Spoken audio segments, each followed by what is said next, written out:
Good morning, good morning, Boker Tov. Hannukah Sameach. Today's the second day of Hannukah, Tavshin Peh. I'd like to learn a little Torah. We've got a good sefer, the light. Oh, this is backwards, isn't it? The light beyond by Rabbi Aryeh Kaplan. He shares in here. He brings from the Chizuk masters deeper Torah from them on different topics. And I'm going to read to you something from Rabbi Levi Yitzchak Miberdichev about standing in prayer. So it's off. When the Israelites thirsted for water in the desert, God told Moshe, "Behold, I will stand before you by the rock, the Tzur, and you shall strike the rock, and water will come out of it, so that the people shall drink." Water is the most, I'm stepping out of what Yitzchak said, water is the most basic thing that we need to live, and we feel its absence more than anything, and cry out. This is the whole essence of prayer, is crying out, communicating to Hashem, requesting something in our needs. And so when we're thirsty, this is the most essential prayer that we can have. When the Israelites thirsted for water in the desert, God told Moshe, "Behold, I will stand before you by the rock, the Tzur, and you shall strike the rock, and water will come out of it, so that the people shall drink." Obviously, the difficulty here is, how can God say, "I will stand before you"? Behold, I will stand before you by the rock, the Tzur. How can God say, "I will stand before you"? We know from another pasuk. That pasuk is in Shemot 17:6, Exodus 17:6. We know from another pasuk verse that it says, "The whole earth is filled with His glory, and no place is empty of Him." This is from Yeshayahu 6:3, Isaiah 6:3. If the whole earth is full of God's glory, how can He say, "Behold, I'll stand before you, before the rock"? How can God say that He was standing by a rock, which seemingly implies that He was not elsewhere? The whole world is full of His glory. We can understand this, however, in terms of the following teaching. Our sages state, the Chachamim say, standing can only mean prayer. As it's written, "ויעמד פינחס ויפלל," and Pinchas stood up and prayed. That's in Tehillim 106:30. That's it. The Chachamim say, and they bring this from the Gemara, Brachot 6, Amud Bet, that prayer can only mean, standing can only mean prayer.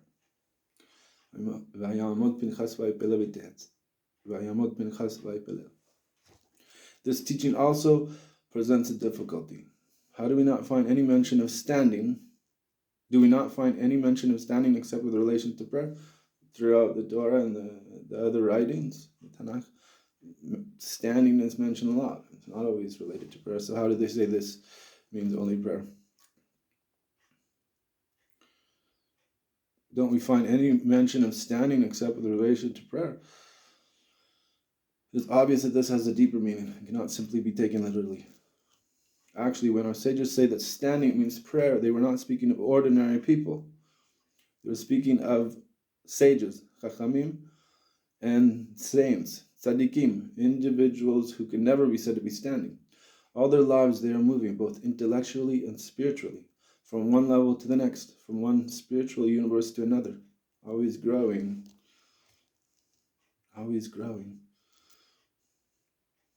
giving more light. When a person wants to serve God in all universes, attaining true devotion and closeness to God, he must seek this day and night. This is devotion, dedication. This part connects to Hannukah, the rededication. If you want to attain true devotion and closeness to God, you have to seek God day and night. He must involve himself in Torah study and prayer. And if he wishes to go still further, now we're going to must make use of holy names, letters, and words and various combinations. This is getting up there. Seeking help from the holy angels in each universe, as well as all the attributes. Speed it up. We should all be worthy to be simple Jews who do the minimum of what we're required. But we're talking about someone who's not ordinary. It is impossible for such a person to stand still because they're always growing, they're always moving. For this reason, the righteous, the tzaddikim, are called moving.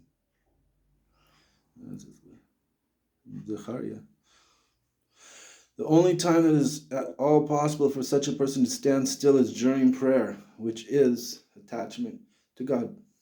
A person goes through all universes, through the songs and praises that he says in the Pasuk de Zimra in the morning, which is Keneged Olam HaYetzirah. And each time he comprehends more information through the attributes. We're talking about not ordinary people. Still, he has not yet reached the king himself. There's 4 worlds, and they're opposite the 4 levels of holiness, physical areas in the temple.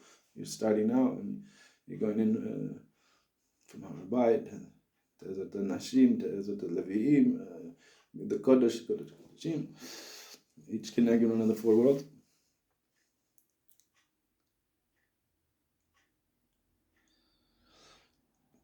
In Shachri, we go through these 4 worlds, learning Kabbalah, that we have this in mind, until we get to Atzilut, the Kodesh Kodeshim, which is where heaven and earth touch and communication. Still, he has not yet reached the king himself. He's not yet reached the level where he is literally attached to him and near him without any intervention or barrier, even those of holiness. The only time it's possible to accomplish this is when one reaches the light of the simple infinite essence. The Ein Sof. This is the universe of nearness, Atzilut, coming from the word Etzel, meaning near, Etzel. It is here that one literally stands near to God. Once you're, it's gonna go. One can reach this level during that. The Amida is connected the Olam HaTzilut, nearness, and it's like being in the Kodesh HaKodashim. One can reach this level during the Amida of the Shmona Esrei. His position, or her position, in the upper world is then in the universe of nearness, Atzilut, where there is no barrier or window, even of holiness, separating one from the infinite. All that exists there are the lights of the infinite essence, and so surrounding one from all sides. On this level, one literally pours out his words before God. When a person is in prayer and they're focused themselves with Kavanah, you start to become unaware of this world where we are physically. You just start to, you can, if you're being Kavan, just start to become completely disattached to our physical reality. Even be very dangerous if you're not careful. You might just float away. Once you're there, it says you're literally standing before God. Till this point, it's not the case. You're working your way through. You're moving through each of the 4 worlds or universes. I'm going to skip a little bit. Once you've gotten to Atzilut, though, which can be done in the Amida, finally this individual reaches the level of nearness, Atzilut. From there, you can't go any further. That's it. On this level, one must imagine that he is standing before God alone and is surrounded by his essence. One is then presenting his petition before God, supplicating him, like a child before his father. On this level, it is impossible to move at all. You're no longer moving. It says, now we're standing in the Amidah. This is why the Shmoneh Esrei is called the Amidah, the standing prayer. Man is then standing before God. Our sages, the Chachamim, therefore said that standing can only mean prayer. We're talking about not ordinary individuals, the tzaddikim. Standing can only mean prayer, which they derive from the verse, ויעמד פינחס ויפלל. Pinchas stood up and prayed. The question arises, how can such a righteous person stand still? The answer must be that he was standing in prayer, standing before God. But it is possible to go further. What we do below motivates a counterpart on high. This is always, anytime. We're told by Chazal that we should envision the world, that the world is neither righteous nor wicked. It's even. It's a pelas, like with scales.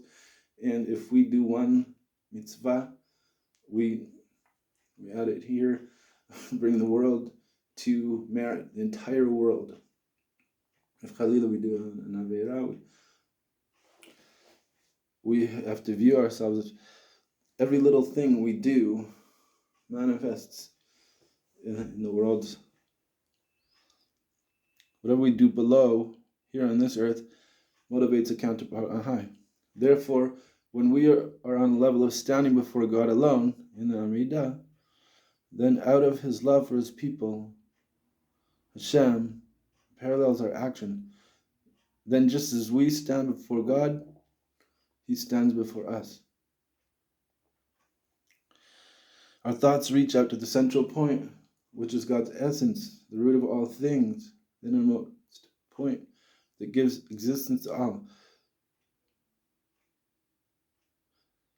God Ki'ilu constricts himself, making himself stand.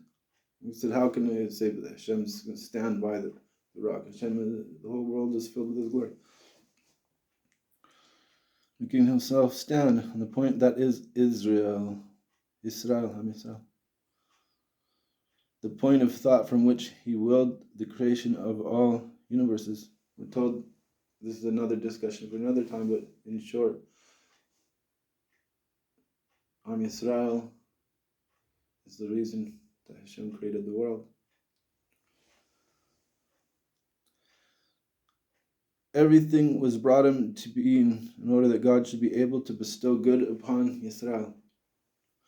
They are the main thought and the foundation stone upon which the world was founded. This is the foundation of the universe. Everything that Hashem created. Because of Yisrael, all things were created.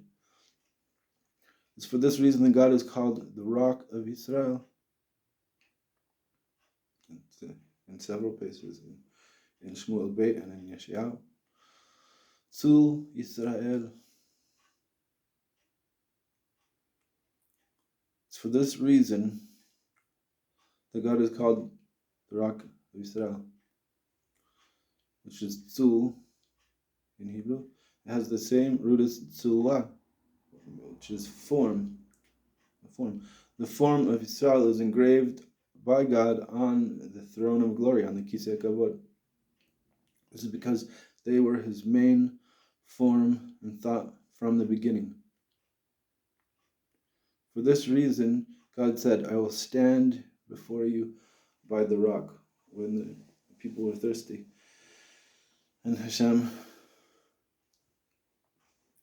told Moshe Rabbeinu, behold, I will stand before you by the rock. You'll strike it, and bring out water, and the people will drink. They'll live. Come and pray, and I'll give you what you need. I'd like to thank Rabbi Levi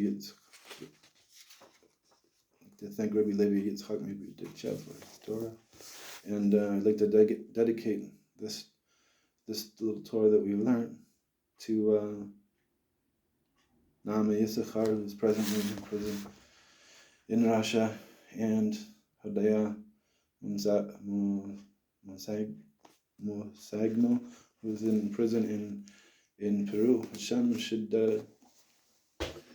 safeguard them and keep them and redeem them from prison and bring them back to Eretz Israel.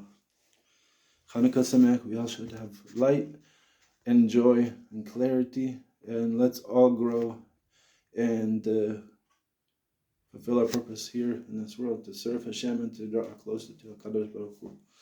Hannukah Sameach.